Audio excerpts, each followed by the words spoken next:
Finally, the playoffs are here. Yeah, it's wild card weekend, y'all. And all the games are outside. That means we're going to have some weather conditions to talk about. But first, don't forget to subscribe and hit the thumbs up button. Yeah, let's start with the Saturday games. Any weather concerns there? There are. So let's start with the Packers, who are in Chicago taking on the Bears. So for weather, we do have a chance for some snow showers, also some winds. Expect some gusts up to about 30 miles an hour, but sustained winds around 17 to 18 miles an hour. And then, of course, it's going to be cold. Temps are in the low 30s, but it'll feel like it's in the teens. That's rough there. So now we got the Green Bay Packers, who are 1.5-point favorites, versus the Chicago Bears. Is that right? It's in Chicago. And this is the oldest NFL rivalry, right? It is, but oddly enough, this is only the third time these two teams will be playing each other in the playoffs. Interesting. Now, during the season, of course, they played twice in the regular season, and Jordan Love only averaged about 154 yards a game versus the Bears. Not that good, right? Nah, not to me. And they're still favored, but again, this is without Micah Parsons. And without Micah Parsons on the field, the Packers have just a 28.1 pass rush win rate, which is very low. Trust me, just trust me on that. But it's all about the Bears defense to me. They've been very opportunistic. No. You almost got it. Opportunistic. Yes, there we are. Hey, but this is all about the Bears defense. They've got a plus 22 turnover margin, which is one of the best in the NFL. They will get after you and cause some turnovers. Now, when it comes to fantasy, I like some Colston Loveland. They don't have a new player named Cortland. It's Colston, trust me. A rookie tight end. He's topped 90 receiving yards in each of his last 2 games. So Caleb Williams will have some options out there. Of course, the Bears want to run the ball, but lately the passing attack has come together. And don't forget the other rookie, Luther Burden III. Yeah, I had him last week. How'd that work out? Not too well. Caleb was terrible too. I had him. No.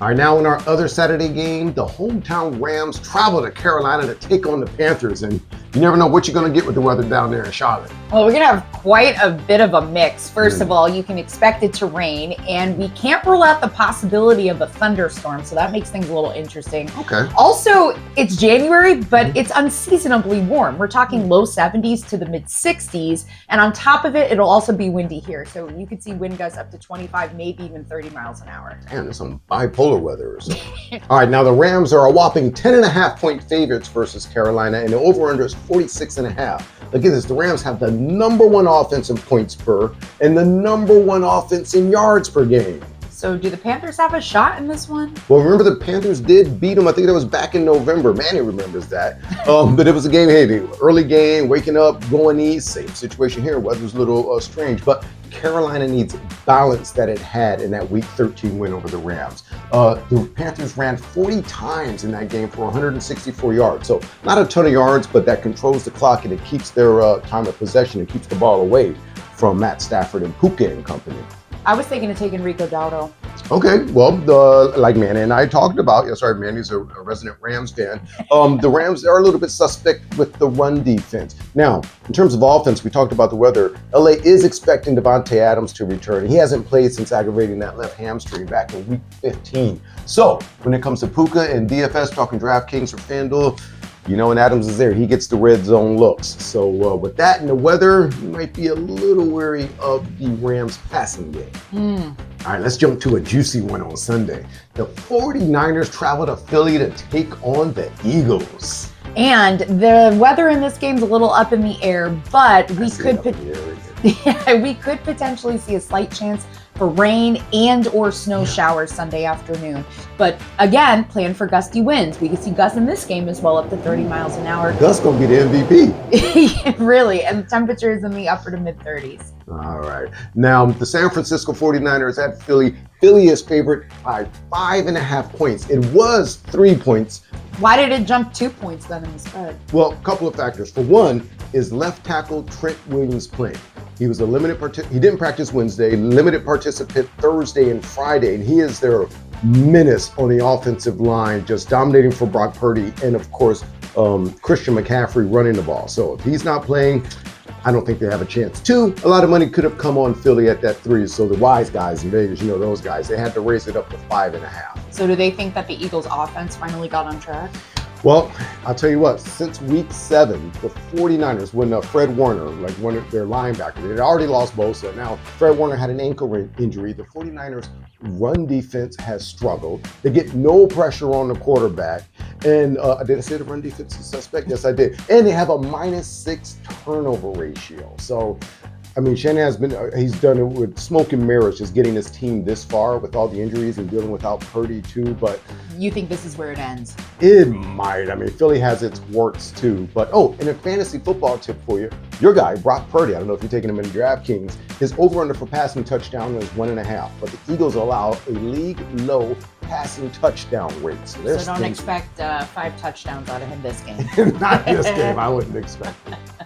All right, now for the Bills at Jacksonville. And let me guess, Gus going to be up in here again. That is true. Wind is the big weather story around the league this weekend. So we're going to see wind gusts up to 20 miles an hour, not quite as high as maybe some of the other games, but still will be a factor. I'd expect conditions to be dry, temps in the mid-60s. Oh, and your phone's on. Oh, that's fine. You know, Gus calling me. Gus like, yo, you know where I'm going to be? I'll be everywhere. But in terms of the game, a factor is the Bills on the road under Coach Sean McDermott. You know, they've never won a playoff game in his tenure. They're 0 for 5. Is that going on there? Right? Come on now, Gus. Turn this thing off. There we go. All right, we're just going to keep rolling. It's the playoffs, y'all. Mistakes happen. So, Sean McDermott has never won a playoff game in his Bill tenure when they're on the road. Oh, gosh. Is that on Josh Allen, you think? No, I don't think so at all. The Bills' defense, they allow 33.5 points on the road and only 19 at home. So it's about the defense, Jekyll and Hyde, this and that. So, but it's an interesting game. The Bills are only favored by 1.5, or favored at all. Actually, I would say only, but a lot of people are like, hey, Jacksonville's been a better team all year, of course, winning their division and everything. But I do think Jacksonville has a better team, but the Bills have something they don't.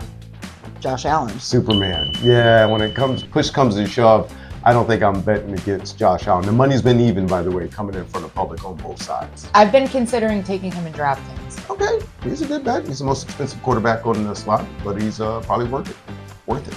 And now the game you've been waiting for, your Patriots. But before you go nuts, tell me how the weather's going to look up there. All right, so we have a slight chance for some snow showers in the second half of this game, but once again, gusty winds are the story. You can expect winds up to 30 miles an hour at times, and it's going to feel like it's in the 20s because of it. Ooh, yeah, wind chill, we call that, right? We do. Look at you learning things. That's right. Now, of course, we have to talk about the Patriots and the easiest schedule of the century. Haters always want some scandal with I'm Patriots. just telling you, this schedule has, what do you call it? Who created it?